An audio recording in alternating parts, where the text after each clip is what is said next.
dear students, this is Rajesh Jamnani, lecturer, Government Degree College Nipur Mathino। आज हम बात करेंगे, मैं आपको सिखाने की कोशिश करूंगा कि एम्पिरिकल और मॉलिक्यूलर फार्मूला को कैसे डिटरमिन करते हैं। ठीक है, सो मैंने टॉपिक लिखा हुआ है एम्पिरिकल एंड मॉलिक्यूलर फार्मूला। अगर इनकी डेफिनेशन की बात करें तो डेफिनेशन ये है कि एम्पिरिकल फार्मूला की डेफिनेशन ये है कि a formula which shows simplest whole number ratio of atoms in a molecular compound is called an empirical formula. कि ऐसा फार्मूला जो कंपाउंड में टोटल नंबर ऑफ एटम्स ना बताए, हमें इतना बताए कि उस कंपाउंड में एलिमेंट्स की निस्बत क्या है, रेशियो कितना है। यानी जो एटम्स हैं, मिसाल दो H2 है, फॉर एग्जांपल आप ले H2O में 2 हाइड्रोजन और 1 ऑक्सीजन है, तो एटॉमिक रेशियो है, कॉम्बिनेशन रेशियो है 2:1। तो ये एम्पिरिकल फार्मूला जो है हमें बताता है कि एटम्स में कॉम्बिनेशन रेशियो क्या है। दूसरा होता है मॉलिक्यूलर फार्मूला। मॉलिक्यूलर फार्मूला हमें ये बताता है टोटल नंबर ऑफ एटम्स के बारे में कि a formula which shows actual और total number of atoms in a molecular compound. यानी कंपाउंड में टोटल और एक्चुअल और एग्जैक्ट नंबर ऑफ एटम्स कितने हैं वो हमें मॉलिक्यूलर फार्मूला बताएगा। एम्पिरिकल फार्मूला जो है वो हमें टोटल नंबर ऑफ एटम्स में और मे नॉट भी बताए, पर वो हमें सिंपलेस्ट रेशियो बताता है। ठीक है, सो ज़्यादा फर्दर जो है हम जानने की कोशिश करते हैं कि एम्पिरिकल और मॉलिक्यूलर फार्मूला क्या होता है। सिंपल अगर एग्जांपल लें तो हमारे पास ग्लूकोज का फार्मूला है C6H12O6, ये इसका मॉलिक्यूलर फार्मूला है। हम ये मॉलिक्यूलर फार्मूला बता रहा है ग्लूकोज का कि there are 6 atoms of glucose carbon, 12 atoms of hydrogen and 6 atoms of oxygen. ये है मॉलिक्यूलर फार्मूला, ये टोटल नंबर ऑफ एटम्स बता रहा है। अब इसको एम्पिरिकल फार्मूला में अगर हम कन्वर्ट करना है तो हम क्या करेंगे, इसका सिंपलेस्ट होल नंबर रेशियो लेंगे। रेशियो लेने का सिंपल तरीका ये है कि आप सब एटम्स को कुछ ऐसे नंबर से डिवाइड करें जिससे वो इजीली डिवाइड हो सकता है। मिसाल को ये सारे इवन नंबर हैं तो मैं इसको 2 से डिवाइड करूंगा। जब आप इसको 2 से डिवाइड करेंगे तो ये 3 हो जाएगा, ये 6 हो जाएगा और ये 3 हो जाएगा। अब आपने देखना है कि क्या फर्दर ये सिंप्लीफाई हो सकते हैं। यस दे कैन बी, क्योंकि अभी भी इन पे 3 का टेबल जो है वो जा सकता है। ठीक है, सो हम 3 का टेबल अगर सब पे लगाएंगे तो ये 1 हो जाएगा, ये 2 हो जाएगा, ये 1 हो जाएगा। इट मींस कि इनका जो कॉम्बिनेशन सिंपलेस्ट रेशियो है 1:2:1, इससे ज्यादा ये सिंपल नहीं हो सकता। इसका मतलब ये हुआ कि ग्लूकोज का मॉलिक्यूलर फार्मूला ये था। अब इसका एम्पिरिकल फार्मूला जो होगा वो ये होगा CH2O। सो आप देखिए कि यहाँ पे 6 एटम्स थे, वो यहाँ पे 1 हो गया, यहाँ पे 12 एटम्स थे, यहाँ पे 2 हो गए, यहाँ पे 6 एटम्स थे, यहाँ पे 1 हो गया। ठीक है, so this is what the difference between molecular formula and empirical formula. Molecular formula हमें टोटल और एक्चुअल नंबर ऑफ एटम्स बताता है और एम्पिरिकल फार्मूला हमें जो है वो सिंपलेस्ट होल नंबर रेशियो बताता है। आए इनके बारे में फर्दर जानने की कोशिश करते हैं। पहली बात ये है कि एम्पिरिकल फार्मूला को हम सिंपल फार्मूला भी कहते हैं। तो सिंपल फार्मूला इसलिए कहते हैं, उसकी डेफिनेशन में लिखा है हमने कि a formula which shows simplest whole number ratio. यानी ऐसा फार्मूला जो सिंपलेस्ट होल नंबर रेशियो बताएगा उसको हम सिंपल फार्मूला कहते हैं, इस वजह से। ठीक है, दूसरी पॉइंट ये है कि एम्पिरिकल फार्मूला में बी इक्वल टू और less than a molecular formula. कि जो एम्पिरिकल फार्मूला होता है या तो अपने मॉलिक्यूलर फार्मूला के बराबर होता है या उससे लेस होगा। एम्पिरिकल फार्मूला कभी भी मॉलिक्यूलर फार्मूला से ज्यादा नहीं होता। मिसाल के तौर पे हमने देखा कि इधर जो है C6H12O6 था, पर एम्पिरिकल फार्मूला में ये जो है ये एम्पिरिकल फार्मूला अपने मॉलिक्यूलर फार्मूला से क्या हो गया, कम हो गया। कम कैसे हो गया, वहाँ 6 एटम्स थे, यहाँ पे 1 है, वहाँ पे 12 एटम्स थे, यहाँ पे 2 है, वहाँ पे 6 एटम्स थे ऑक्सीजन के, यहाँ पे 1 है। तो एम्पिरिकल फार्मूला जो है वो या तो मॉलिक्यूलर फार्मूला के बराबर होता है या उससे कम होता है, ये कभी भी उससे ज्यादा नहीं होता। फॉर एग्जांपल अगर हमारे पास सिंपल मॉलिक्यूल है, से CO2 है, CO2 का मॉलिक्यूलर फार्मूला जो है, इसका मॉलिक्यूलर फार्मूला और एम्पिरिकल फार्मूला सेम ही होगा। वो इसलिए सेम होगा क्योंकि इसमें ऑलरेडी कार्बन और ऑक्सीजन का जो एटॉमिक रेशियो है वो सेम ही है। कार्बन और इसका एटॉमिक रेशियो सेम होने की वजह से ठीक है। ये जो है आपका इसका एम्पिरिकल फार्मूला और मॉलिक्यूलर फार्मूला क्या होगा, सेम होगा, ठीक है। तो इस तरह से ये जो मॉलिक्यूलर फार्मूला है, जो एम्पिरिकल फार्मूला है, it can be equal to molecular formula but it can never exceed its molecular formula, यानी वो या उसके बराबर होगा या उससे कम होगा, ठीक है। अगर हम तीसरी पॉइंट की बात करें कि the ratio between atoms in an empirical formula should be whole number. देखिए, अगर हम कैलकुलेशन करते हैं, कोई प्रॉब्लम करते हैं, ठीक है, और हमारा एटॉमिक रेशियो जो है वो होल नंबर में नहीं आता, फ्रैक्शन नंबर में आता है, डेसिमल में आता है। से एक एटम के 1.5 आते हैं, दूसरे के 2 आते हैं, तो हमने क्या करना है कि उस एटॉमिक रेशियो को कन्वर्ट करना है किसमें, होल नंबर रेशियो में। उसको कन्वर्ट करने का सिंपल तरीका ये है कि आप किसी ना किसी छोटे नंबर से मल्टीप्लाई करेंगे। कम से कम आप 2 से ट्राई करेंगे या 3 से ट्राई करेंगे, 2 या 3 से आपका मसला हल हो जाएगा। अगर आपके पास 1.5 वाला कोई फ्रैक्शन है तो आप 2 से मल्टीप्लाई करेंगे तो होल नंबर 3 में कन्वर्ट हो जाएगा। अगर आपके पास 1.3 का जो है कोई फॉर्मेट है तो आप 3 से मल्टीप्लाई करेंगे, वो भी कन्वर्ट हो जाएगा किसमें, इसमें कन्वर्ट हो जाएगा होल नंबर में, ठीक है। सो इस तरह से हमने क्या करना है कि हमने ये देखना है कि हमारा कैलकुलेशन में जो होल नंबर रेशियो है, एटॉमिक रेशियो जो आया है वो होल नंबर में है तो वही एम्पिरिकल फार्मूला होगा। अगर वो फ्रैक्शन में है तो पहले हमने उसको एक एप्रोप्रिएट नंबर से मल्टीप्लाई करना है। उस नंबर से मल्टीप्लाई करने के बाद हम देखेंगे कि वो जो है आपका जो है वो एम्पिरिकल फार्मूला की मिसाल के तौर पे मैं यहाँ पे आपको समझाने की कोशिश करता हूँ। हमारे किसी कंपाउंड का से हमारा A और B 2 एटम्स हैं, इनका एटॉमिक रेशियो आया 1.5 और 2। तो ये जो आपका इसका एम्पिरिकल फार्मूला ऐसे तो नहीं होगा 1.5 और B 2। तो हमने क्या करना है इस केस में, हमने इन दोनों नंबर्स को, एटॉमिक रेशियोज को कम से कम ऐसे नंबर से मल्टीप्लाई करना है कि ये होल नंबर में कन्वर्ट हो जाए। फिर क्या होगा, हम इसको 2 से मल्टीप्लाई करेंगे, इंटू 2 करेंगे।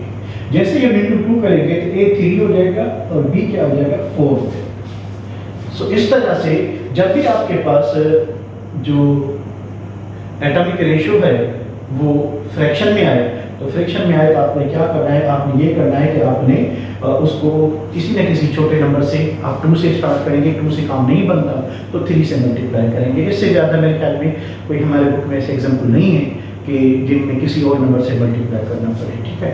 सो इस तरह से ये आपका कन्वर्ट हो गया किसमें, ये आपका कन्वर्ट हो गया इसमें होल नंबर रेशियो में, ठीक है। अच्छा, चौथी बात ये है कि जो एम्पिरिकल फार्मूला है वो हम एक्सपेरिमेंटली डिटरमिन करते हैं। वो हम स्टेप्स आगे चल के लिखते हैं कि कौन कौन से स्टेप्स होते हैं जिसके थ्रू एम्पिरिकल फार्मूला मालूम करते हैं। ऐसा नहीं है कि आपको एम्पिरिकल फार्मूला पहले से पता होता है कंपाउंड का, नहीं, हमने एक्सपेरिमेंटल डेटा चाहिए होती है। एम्पिरिकल फार्मूला मालूम करने के लिए नंबर पहले काम हमने ये करना होता है कि हम एलिमेंट डिटेक्शन एक्सपेरिमेंट के थ्रू एलिमेंट्स आइडेंटिफाई करते हैं कि जो हम सैंपल एनालाइज कर रहे हैं उसमें कौन कौन से एलिमेंट मौजूद हैं। आफ्टर डूइंग दैट हम उन हर एलिमेंट की जो है वो मास जो है उसका फाइंड करते हैं बाय क्वांटिटेटिव एनालिसिस। हर एलिमेंट का जब हमें मास मिल जाए तो हम उसकी परसेंटेज फाइंड करते हैं, परसेंटेज मिल जाए तो मोल रेशियो फाइंड करते हैं, मोल रेशियो मिल जाए तो हम उसका एटॉमिक रेशियो फाइंड करते हैं। वही एटॉमिक रेशियो जो है आपका एम्पिरिकल फार्मूला होता है। तो ये सारे स्टेप्स जो हैं एम्पिरिकल फार्मूला के एक्सपेरिमेंटल डिटरमिन हो सकते हैं।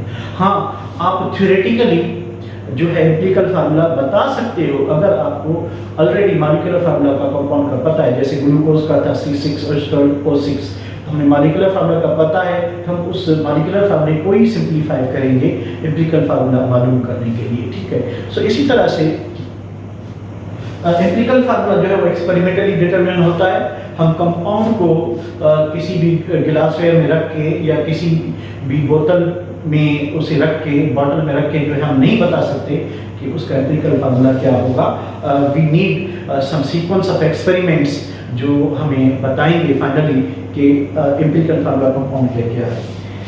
पांचवी बात ये है कि molecular formula is determined from its empirical formula. Molecular formula बाद में डिटरमिन होता है, पहले हम एक्सपेरिमेंटली एम्पिरिकल फार्मूला बनाते हैं। एम्पिरिकल फार्मूला के बाद मॉलिक्यूलर फार्मूला थ्योरेटिकली डिटरमिन हो जाता है। ठीक है। सो उसके लिए हमें कोई एक्सपेरिमेंट नहीं करना पड़ता, वो थ्योरेटिकली डिटरमाइन हो जाता है। अच्छा, दोनों जो है एम्पिरिकल और molecular formula, they are mathematically related by this mathematical formula. Molecular formula is equal to n into empirical formula, ठीक है। हमने n एक नंबर होता है जो हमने फाइंड करना होता है, वो हमें जो है मिलता है कि एलिमेंट जो है उसका मॉलिक्यूलर मास हमें चाहिए होता है, ठीक है। उस मॉलिक्यूलर मास को हम कंपाउंड के फार्मूला मास से डिवाइड करके वो निकालते हैं। कैसे निकालते हैं वो हम दूसरे सेक्शन में करते हैं, ठीक है। तो यहाँ पे हमने डिस्कस किया कि एम्पिरिकल फार्मूला क्या होता है। एम्पिरिकल फार्मूला एक सिंपल फार्मूला है जो simplest whole number of ratio of atoms बताता है, और वो टोटल नंबर ऑफ एटम्स में भी मे नॉट भी बताता है। वो कंपाउंड जिनका एम्पिरिकल और मॉलिक्यूलर सेम फार्मूला सेम है, उनमें तो हमें पता चल जाता है कि इसका एम्पिरिकल और मॉलिक्यूलर फार्मूला सेम है, ठीक है। पर जिस कंपाउंड में डिफरेंट होता है उनमें हमें पता नहीं चलता, ठीक है। अच्छा, दूसरी बात ये कि मॉलिक्यूलर फार्मूला जो है वो टोटल और एक्चुअल नंबर ऑफ एटम्स बताता है, वो जो है आप जो है थ्योरेटिकली डिटरमाइन करते हैं। सो ये इन सारी बातों के बाद दो पॉइंट और हैं जो बोर्ड पे जगह नहीं, मैं आपको इसकी वर्बली बता देता हूँ कि जो एम्पिरिकल फार्मूला है मोस्टली हम आयनिक कंपाउंड्स को असाइन करते हैं, ठीक है। तो आयनिक कंपाउंड जो है mostly they are represented by their empirical formula, क्योंकि वो मॉलिक्यूलर फॉर्म में एग्जिस्ट नहीं करते naturally, they exist in discrete molecules, they do not exist in discrete molecules और individual molecules, they exist in network, three dimensional network. उसमें ऐसा नहीं होता कि एक आयन जो है वो दूसरे आयन से ही जो है बॉन्डेड हो और दूसरा जो है वो फिर जो है दो जो है आयन्स वो आपस में बॉन्ड बना के वो जो है सेपरेट एग्जिस्ट करते हो। तो आयनिक कंपाउंड्स में ऐसा नहीं होता, उसमें नेटवर्क होता है, इसलिए हम उसका फार्मूला यूनिट लेते हैं, ठीक है। उस फार्मूला यूनिट पे जो फार्मूला आएगा वो एम्पिरिकल फार्मूला आएगा। अच्छा, जो मॉलिक्यूलर फार्मूला है वो हम मोस्टली जो असाइन करते हैं वो कोवलेंट कंपाउंड्स को या मॉलिक्यूलर कंपाउंड्स को, ऐसे कंपाउंड जो मॉलिक्यूलर फॉर्म में एग्जिस्ट करते हों। कि हम थोड़ी प्रैक्टिस कर लेते हैं कि एम्पिरिकल और मॉलिक्यूलर फार्मूला जो है उसके बारे में। एक मैंने टेबल बनाया हुआ है ऑलरेडी। इसमें क्या है कि एक कॉलम में मैंने कंपाउंड लिखा हुआ है इथाइलिन ग्लाइकोल, उसका मॉलिक्यूलर फार्मूला, इसका मॉलिक्यूलर मास इधर लिखेंगे, इधर एटॉमिक रेशियो लिखेंगे, इधर एम्पिरिकल फार्मूला इसका और फार्मूला बस, ठीक है। अब क्योंकि मैंने इधर मॉलिक्यूलर फार्मूला लिखा हुआ है, हम क्या करेंगे, पहले इसका मॉलिक्यूलर मास फाइंड करेंगे। मॉलिक्यूलर मास फाइंड करने के लिए, ठीक है, हमने क्या करना है कि देखना है कि इधर there are 2 carbon atoms, 1 mole of carbon weighs 12 gram, तो 2 मोल वेस्ट 24 ग्राम, यानी 2 carbon is equal to 24। 6 hydrogen is equal to 6, 2 oxygen is equal to 32. 1 mole of oxygen atom weighs 16 gram, so 1 mole of oxygen molecule will weigh 32, as 1 molecule of oxygen has 2 oxygen atoms. So इस compound में ethylene glycol में there are 24 grams of carbon, 6 grams of hydrogen and 32 grams of oxygen. So the total mass will be 62 grams. When you make their sum 24, if you write like this, okay, we find 4 and 6, 10, 10 and 2, 12, 2 here, 1 there, and 1 and 2, 3, 3 and 3, 6. So total mass is 62. In this way आप किसी भी compound का molecular mass find कर सकते हैं। आपने क्या करना होता है कि जितने भी एटम्स हैं उन सब एलिमेंट्स के एटॉमिक मासेस का सम लेना होता है हमने, ठीक है। अच्छा, दूसरी बात ये कि अब एटॉमिक रेशियो कैसे फाइंड करेंगे। मैंने आपको बताया कि क्योंकि ये सारे होल नंबर्स हैं, तो इन होल नंबर की मैथमेटिकल डेफिनेशन यही है कि a number which is exactly divided by 2 is called N even number, ठीक है। सो इवन नंबर है तो इसको हम क्या करेंगे, 2 से डिवाइड करेंगे, ये 1 हो जाएगा, 2 से डिवाइड करेंगे ये 3 हो जाएगा, 2 से डिवाइड करेंगे ये 1 हो जाएगा। सो हमें जो एटॉमिक रेशियो मिलेगा 1 for carbon, 3 for hydrogen and 1 for oxygen. So इसका जो एटॉमिक रेशियो मिला हमें वो मिला 1:3:1। सो हमने क्या करना है, हमने सिंपली सारे इवन नंबर्स थे इसलिए हमने 2 से डिवाइड किया। अब 2 से डिवाइड करने के बाद ये ऑलरेडी जो है वो सिंपलेस्ट फॉर्म में आ गए, इसको हम फर्दर सिंप्लीफाई नहीं कर सकते, ठीक है। जब इसको हम फर्दर सिंप्लीफाई नहीं कर सकते सो हम आगे बढ़ेंगे। अब जो एटॉमिक रेशियो होगा वही एम्पिरिकल फार्मूला होगा। 1 में जो मिला है फॉर कार्बन मिला है तो हम लिखेंगे कार्बन 1, और 1 लिखने की जरूरत नहीं, वो अंडरस्टूड होता है, ठीक है। 3 फॉर हाइड्रोजन, सो हम हाइड्रोजन के नीचे 3 लिखेंगे। 1 फॉर ऑक्सीजन, सो इस कंपाउंड का जो एम्पिरिकल फार्मूला आया है वो आया है CH3O। अब दूसरी बात है कि फार्मूला मास। अच्छा, यहाँ पे एक बात मैं आपको बताता चलूँ कि ये जो मॉलिक्यूलर फार्मूला होता है, मॉलिक्यूलर फार्मूला के मास को हम मॉलिक्यूलर मास कहते हैं। जो एम्पिरिकल फार्मूला का मास होता है उसको हम कहते हैं फार्मूला मास। एम्पिरिकल फार्मूला के मास को फार्मूला मास कहते हैं। सो दोनों की डेफिनेशन ये है कि मॉलिक्यूलर फार्मूला की डेफिनेशन ये है कि formula which shows sum of all elements as given in a molecule और molecular formula। अच्छा, फार्मूला मास को हम इस तरह से डिफाइन करते हैं कि sum of atomic masses of all elements as given in empirical formula और as given in simplest whole number ratio, ठीक है। सो हमें जो इसका एम्पिरिकल फार्मूला मिला हुआ है वो है CH3O। So 1 for carbon, 1 carbon weighs 12 gram, 3 hydrogens weigh 3 gram, 1 oxygen weighs 16 ग्राम। सो इसको अगर हम इसका सम लेंगे तो हम देखेंगे कि इसका मास जो होगा वो 32 ग्राम होगा, ठीक है। इसी तरह आपने क्या करना है कि ये जो बाकी कंपाउंड हैं एसिटिक एसिड, इनके मैं मॉलिक्यूलर फार्मूला लिख लेता हूँ। इसी तरीके को फॉलो करते हुए आपने ये टेबल घर पे फिल करना है, ठीक है।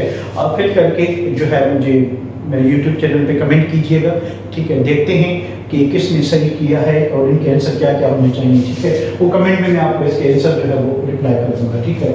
एसिटिक एसिड का फार्मूला है C2H4O2, ग्लूकोज का फार्मूला है C6H12O6, बेंजीन का फार्मूला है C6H6, वाटर का फार्मूला H2O, ठीक है।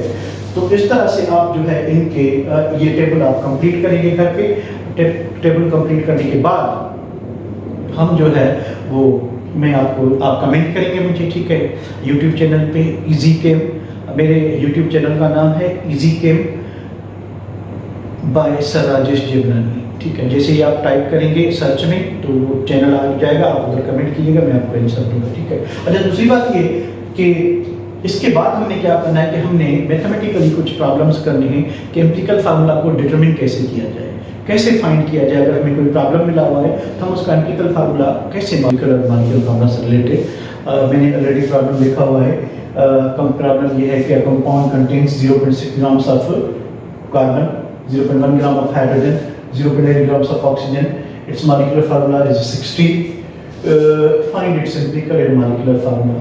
सो हम इसका एम्पिरिकल और मॉलिक्यूलर फार्मूला कैसे डिटरमिन करेंगे, ये मैंने स्टेप्स लिखे हुए हैं, ठीक है। इन स्टेप्स को हमने फॉलो करके जो है ये प्रॉब्लम करना है, ठीक है। अब जो पहला स्टेप है एम्पिरिकल और मॉलिक्यूलर फार्मूला को डिटरमिन करने का वो ये है कि आप पहले तो एलिमेंट्स को आइडेंटिफाई करें कि जिसका हम एम्पिरिकल फार्मूला मालूम करने जा रहे हैं उस सैंपल में, उस कंपाउंड में कौन कौन से एलिमेंट मौजूद हैं। क्योंकि ये एक एक्सपेरिमेंटल काम है तो ये वैल्यूज़ हमें जो है वो प्रॉब्लम में ही दिए हुए होते हैं। सो ये स्टेप आपका किया हुआ होगा, आपको मिला हुआ होगा सैंपल में। हमें कैसे मिला हुआ है कि हमें 0.6 ग्राम कार्बन के मिले हुए हैं, 0.1 ग्राम हाइड्रोजन के मिले हुए हैं और 0.8 ग्राम ऑक्सीजन के मिले हुए हैं, ठीक है। सो जो सेकंड स्टेप होता है कि find mass of each element by quantitative analysis. ये स्टेप भी जो है हमें एक्सपेरिमेंटली मिला हुआ होता है, ठीक है। तो ये वैल्यू भी हमें प्रॉब्लम मिला हुआ होगा। कैसे मिला हुआ है कि हमें जो है 3 एलिमेंट मिले हुए थे, कार्बन, हाइड्रोजन और ऑक्सीजन, ये उनके मासेस मिले हुए हैं। सो थर्ड स्टेप में हमने जो फाइंड करनी है वो करनी है परसेंटेज। सो हमारा जो प्रॉब्लम शुरू होता है वो थर्ड स्टेप से होता है। थर्ड स्टेप में हमने हर एलिमेंट की परसेंटेज फाइंड करनी है। अब परसेंटेज कैसे फाइंड करेंगे उसका फार्मूला मैंने लिखा हुआ है कि mass of element, mass of compound और सैंपल इनटू 100। अब देखिए यहाँ पे जो है अगर आप कार्बन की परसेंटेज फाइंड करना चाहते हैं तो कार्बन की परसेंटेज जो है, कार्बन का मास जो है वो कितना है 0.6 ग्राम। हम 0.6 इधर लिखेंगे। अब मास ऑफ कंपाउंड और सैंपल जो है वो हमें नहीं मिला हुआ तो हम क्या करेंगे, जो 3 एलिमेंट मिले हुए हैं इनके मासेस का सम लेंगे। अब इसके मासेस का जो सम होगा 0.6, 0.1, 0.8, ये होगा 1.5 ग्राम, 1.5 ग्राम। ठीक है। अब हम क्या करेंगे कि कार्बन के मास को टोटल कंपाउंड के मास से डिवाइड करेंगे। डिवाइड करने पे हम जो इनटू 100 करेंगे, सो हमें कैलकुलेटर पे 39.99 और 40% मिलेगा। ठीक है। इन द सेम वे आप हाइड्रोजन का फाइंड करेंगे। हाइड्रोजन का जो मास मिला हुआ है हमें 0.1 ग्राम मिला हुआ है। 0.1 ग्राम मिला हुआ है तो हम क्या करेंगे, 0.1 को 1.5 से डिवाइड करेंगे, 100 से मल्टीप्लाई करेंगे, हमें इसकी जो परसेंटेज आएगी वो आएगी 6.66 परसेंटेज आएगी। इन द सेम वे आप रिपीट करेंगे ऑक्सीजन के लिए। ऑक्सीजन का मास जो है हमें 0.8 मिला हुआ है, तो 0.8 को आप 1.5 से डिवाइड करके 100 से मल्टीप्लाई करेंगे, हमें जो आंसर मिलेगा वो 53.6 मिलेगा। ठीक है। सो हमने परसेंटेज फाइंड कर ली। परसेंटेज फाइंड करने का मैं आपको दोबारा बता दूं, फार्मूला ये है कि आपको जो सेकंड स्टेप में मास मिला हुआ है एलिमेंट का, उस मास को आप जो है वो एलिमेंट के कंपाउंड के जो है या सैंपल के मास से आप क्या करेंगे, डिवाइड करेंगे और 100 से मल्टीप्लाई करेंगे। ठीक है। जब स्टेप 3 क्लियर हो जाए तो हम क्या करते हैं कि मोल रेशियो फाइंड करते हैं। मोल रेशियो को फाइंड करने का जो फार्मूला है वो ये है कि आपके पास एलिमेंट की परसेंटेज होनी चाहिए जो हमें स्टेप 3 में ऑलरेडी मिल चुकी है। हमारे पास परसेंटेज मौजूद है, कार्बन की परसेंटेज जो है 40 है, हाइड्रोजन की 6.6 है और ऑक्सीजन की 53.6 है। सो उसके बाद हमें क्या करना है कि परसेंटेज ऑफ एलिमेंट को एटॉमिक मास से डिवाइड करना है। ठीक है। जिस एलिमेंट की जितनी परसेंटेज है उसी एलिमेंट के एटॉमिक मास से डिवाइड करना है। जब हम कार्बन का मोल रेशियो फाइंड करेंगे तो कार्बन का मोल रेशियो फाइंड करने के लिए कार्बन की परसेंटेज 40 है तो हम 12 से डिवाइड करेंगे क्योंकि कार्बन का मास 12 है। सो हमें जो रेशियो मिलेगा वो मिलेगा 3.33। इट मीन्स कि ये जो कार्बन है उसका जो मोल रेशियो है वो 0.333 है। ठीक है। इन द सेम वे हम हाइड्रोजन का मोल रेशियो फाइंड करेंगे। हाइड्रोजन का मोल रेशियो फाइंड करने के लिए हमें हाइड्रोजन की परसेंटेज चाहिए जो कि हमें थर्ड स्टेप से मिलेगी। हाइड्रोजन की परसेंटेज है 6.66%। हम 6.66 को हाइड्रोजन के मास यानी 1 से डिवाइड करेंगे, हमें सेम ही जो है वैल्यू मिलेगा 6.66। इसी तरह हम ऑक्सीजन के लिए रिपीट करेंगे। ऑक्सीजन की जो परसेंटेज है जो थर्ड स्टेप मिली हुई है 53.6, उसको हम 16 से डिवाइड करेंगे। 16 से डिवाइड करने के बाद हमें जो है 3.332 वैल्यू मिलेगा। ठीक है। अब हमें 3 मोल रेशियो मिले हैं। ठीक है। 3 कौन से मोल रेशियो मिले हुए हैं? एक 3.33, 6.66 और 3.332। इन तीनों में से जो कम से कम है, क्योंकि हमें आगे वही काम आएगा, सो कम से कम है वो ऑक्सीजन का 3.332।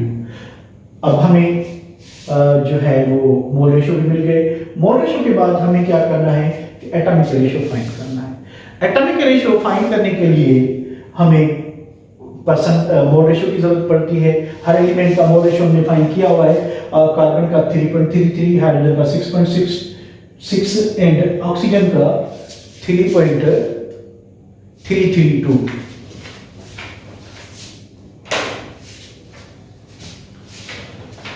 इसी तरह से एटॉमिक रेशियो फाइंड करने के लिए हम क्या करेंगे कि एटॉमिक रेशियो की रिक्वायरमेंट ये है कि एलिमेंट का मोल रेशियो होना चाहिए आपके पास, जो हमने स्टेप 4 में कैलकुलेट किया हुआ है। कार्बन का मोल रेशियो 3.3, हाइड्रोजन का 6.66, ऑक्सीजन का 3.32। अब आगे क्या करना है कि जब जिस एलिमेंट का आपको एटॉमिक रेशियो फाइंड करना है, आप उस एलिमेंट का मोल रेशियो रखेंगे ऊपर, नीचे उसको डिवाइड करेंगे हम किससे, जो हम 3 एलिमेंट के सबसे कम वैल्यू किसका है उससे डिवाइड करेंगे। सो अगर हम कार्बन का मोल रेशियो फाइंड करना चाहते हैं एटॉमिक रेशियो, तो कार्बन का जो मोल रेशियो है वो 3.32 है, हम उसको कम वैल्यू यानी 3.332 से डिवाइड करेंगे। आपने सब एलिमेंट के मोल रेशियो को इस कम वैल्यू से क्या करना है, डिवाइड करना है। ठीक है। जब आप डिवाइड करेंगे तो कार्बन के लिए आपको 1 मिलेगा, हाइड्रोजन के लिए आपको 2 मिलेगा, ऑक्सीजन के लिए आपको 1 मिलेगा। ठीक है। सो हमें एटॉमिक रेशियो जो मिला है वो मिला है 1 for carbon, 2 for hydrogen, 1 for oxygen. So हमारा एम्पिरिकल फार्मूला होगा CH2। CH2, ठीक है। अच्छा, जब हमें एम्पिरिकल फार्मूला मिल गया तो नेक्स्ट हमारा जो स्टेप है वो ये होगा कि हम जो है मॉलिक्यूलर फार्मूला कैसे फाइंड करें। मॉलिक्यूलर फार्मूला फाइंड करने से पहले हमें एक क्वेश्चन होता है n, उसका वैल्यू चाहिए। उसका वैल्यू सिंपली ऐसे फाइंड होता है कि n जो है मॉलिक्यूलर मास, आपको प्रॉब्लम में मिला हुआ होगा, ये 60 मिला हुआ, ठीक है। तो इस 60 को आप डिवाइड करेंगे फार्मूला मास से। फार्मूला मास कहाँ से आएगा? ये जो हमने एम्पिरिकल फार्मूला मालूम किया है, इसका मास, एक कार्बन है 12 और 2 हाइड्रोजन है 2 + 12 आपका हो गया 14 + 16 फॉर ऑक्सीजन 30। सो हम इसको 30 से क्या करेंगे, डिवाइड करेंगे। 60 को जब आप 30 से डिवाइड करेंगे जो आंसर आएगा 2, यानी हमारा जो n आया है वो 2 आया है। सो अब हम ऊपर वाले फार्मूला वैल्यू पुट करेंगे कि molecular formula is equal to n into empirical formula. So n का वैल्यू 2 है, एम्पिरिकल फार्मूला CH2 है, तो 2 से जब इसको सबको मल्टीप्लाई करेंगे तो C2 हो जाएगा, H4 हो जाएगा, O2 हो जाएगा। सो हमारा मॉलिक्यूलर फार्मूला आएगा C2H4O2, ठीक है। इस तरह से मैं एक और प्रॉब्लम जो है आपके प्रैक्टिस के लिए इस टाइप का मैं आपको ऊपर दे देता हूँ, ठीक है। वो आपने करके, जहाँ मैं ये वीडियो पोस्ट करूँगा कॉलेज ग्रुप पे, तो वहाँ आप इसको जो है क्या कहते हैं, कमेंट में जो है, कमेंट पोर्शन में आप कमेंट कर देना, ठीक है। Thank you students. मैंने आपके लिए प्रैक्टिस के लिए जो है एक ऊपर एग्जाम्पल लिया है, लिखा हुआ है, जैसे हमने पहले जो है वो किया था, जो प्रैक्टिस एक मैंने आपको करवाई थी, सॉल्व कराया था प्रॉब्लम, बिल्कुल उसी टाइप का है। हमने प्रॉब्लम में जो है a compound contains 1.4 grams of nitrogen and 0.2 grams of hydrogen. Its the molecular mass of compound is 32. Find its empirical formula. आपने ये फाइंड करना है और कमेंट में बताना है कि आपका आंसर जो है एम्पिरिकल फार्मूला क्या आता है और मॉलिक्यूलर फार्मूला क्या आता है। उसके बाद हम थोड़ी प्रैक्टिस करते हैं MCQs की। मैंने एक सिंपल सा क्वेश्चन लिखा हुआ है कि a compound contains 4 into 23 atoms of A and 6 into 23 atoms of B. The empirical formula of compound is, देखें इसमें करना ये है आपने कि जो है एक हमारे पास A है, दूसरा हमारे पास B है, तो हमने A रेशो B फाइंड करना है। A के जो एटम्स हैं वो 4 into 10 to power 23, B के जो एटम्स हैं वो 6 into 10 to power 23। अब देखें 23 मैंने ऐसे ही एक्स्ट्रा दिया, उसका कोई काम नहीं, आप इसको इधर से ही काट दिए। इसको काटने के बाद रह जाता है 4:6।